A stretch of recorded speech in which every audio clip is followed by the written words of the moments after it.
segmento. Esto fue lo que leí completamente en vivo. Esta es una versión que estamos presentando de unas semanas para acá y que creo la vamos a dejar así por un tiempo más. Le dije a Leo que me acompañara y estábamos, mientras veíamos a ustedes en la cocina, conversando sobre la importancia de la lectura, Leo. Sí, además que a veces no tenemos conciencia de la importancia que puede tener la lectura para el día a día. Y siempre parto con esta frase, y es que la lectura es como la gran puerta de entrada al maravilloso mundo de la conversación. Y acá nosotros estábamos como echando cuentico y compartiendo, bueno, algunas vivencias acerca de la lectura. Y en conclusión tenemos que sí, es muy importante para la vida. Hay personas para las que es más digerible que otras, pero yo creo que siempre hay que tomarnos las tareas, sobre todo mamá, papá, de inculcarle la lectura a los chamos con lecturas que sean digeribles para ellos, porque muchas veces nos pueden dar herramientas fundamentales para ser personas de éxito, sin duda. Exactamente, la lectura es poder. Y fíjense, si hay personas que no se les hace tan amigable a agarrar un artículo y leerlo, o agarrar un libro y leerlo, bueno, esa ha sido como mi manera de hacerlo un poco más fácil. Por eso se creó, esto fue lo que leí, para llevar a video lo que de pronto tú no buscas en un artículo. Y en algún momento también tuve un podcast de resúmenes de libros para ofrecerle a quien prefiere tener la información de manera auditiva. Pero hoy vamos a hablar de esa mentalidad de crecimiento, como decía Isabela, y de cómo la mentalidad nos puede llevar al éxito o a que las cosas se nos vean cada vez más lejanas, las metas que tenemos. Entonces, quiero contarles que diversas investigaciones avalan que nuestra mentalidad nos puede orientar al éxito o al fracaso. Es decir, que una mentalidad con la que funciones definirá el éxito o no de un proyecto, así como de la propia vida. Y yo no estoy diciendo que lo único sea la mentalidad. Siempre hay muchos factores que intervienen en tus logros y en el éxito. Apoyo familiar, algunas veces suerte, oportunidades que se te brindan, pero para eso hay que tener ya una mentalidad flexible y de crecimiento. Sí, además que uno siempre piensa o uno siempre escucha que todo el mundo lo que busca en la vida es el éxito y la felicidad, pero ¿cómo podemos llegar a esto? Y me parece interesante las herramientas que vas a compartir hoy acá con nosotros, porque no lo estamos diciendo nosotros, no lo dice María Ángel, no lo digo yo, lo dicen investigaciones serias que respaldan cada uno de estos comentarios. Tal cual. Entonces, entre muchas de esas investigaciones que se han hecho, te quiero compartir la de la doctora Carol Dweck, profesora de psicología de universidades como Stanford, Harvard y Yale. También es miembro de la Academia de Ciencias de los Estados Unidos y además es escritora. Ella, a través de sus estudios, identificó dos estilos de mentalidades: la fija o la cuadrada y la de crecimiento. Entonces, la mentalidad fija, o esas personas que decimos tienen una mente muy cuadrada, es una mentalidad que sostiene que existen personas propensas a desarrollar ciertas actitudes que son más bien limitantes. ¿Cómo detectamos que tenemos ese tipo de mentalidad cuadrada? Porque a veces hay circunstancias donde de verdad no vemos otras opciones.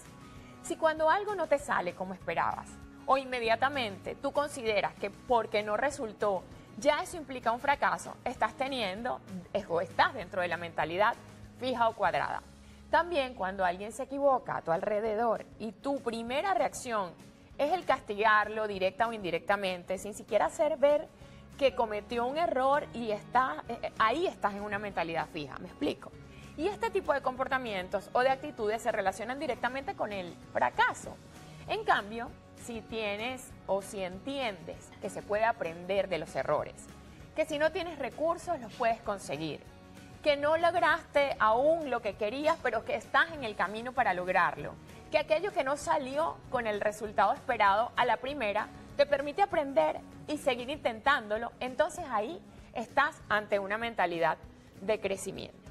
Esta investigación, como comentaba Leo, que está liderada por Carol Dweck, también comprobó que la mentalidad fija, además de generar fracaso e infelicidad, sostiene desempeños pobres o medianos, una necesidad constante de aprobación, menor involucramiento y menor actividad cerebral, con sus graves consecuencias a mediano y a largo plazo.